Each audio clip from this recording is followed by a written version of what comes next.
All right, here's a quick video of how to install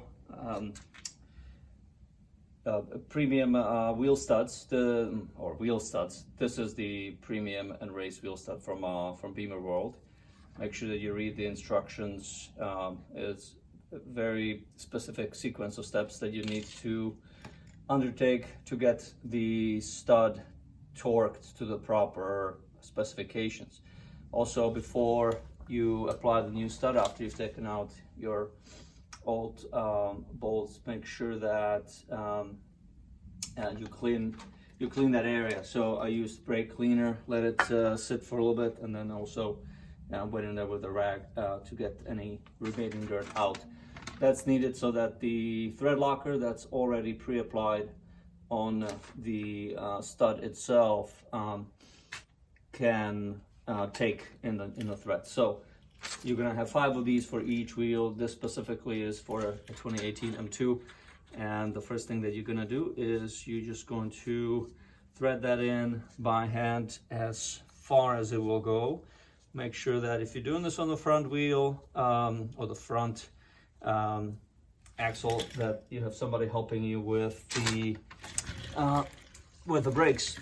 In the back, you can just apply a handbrake. You would have received 2 tightening nuts, and you want to be about 3/4 or a half an inch or up to 3/4 of an inch from the hub itself. So stop around here. You leave the first one in there, and then you thread the second one. Now you're gonna need a some kind of a box wrench to hold the nut that's closer to the hub in place, and then you need a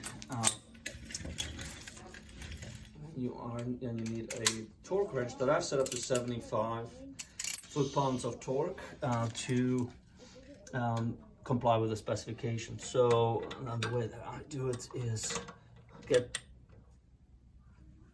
it set like this. Let's see if this is gonna fall down. Hold this with one hand. Tighten the outside nut to about 75. There. And then you can just finish tightening this. According to Bimmerworld, they go to 75. So I have, I'm sorry, that's the nut, lug nut on the outside. They say 50 to 80. So I'm choosing 75 so that I can do all of these adjustments with one setting in place. So make sure you just go over the first nut, and it's gonna go. You're gonna keep tightening it until it clicks. When it's done, you need to undo the nuts. So you hold the inside one, and the outside one. You loosen up like so, and then you can get both of these off. Obviously, you need to do it for all 5, and that's pretty much it. Then it's ready. It's not really asking to come back and recheck. May not be a bad idea to do so. But if you have any questions, go ahead and post them up. Hopefully this was helpful.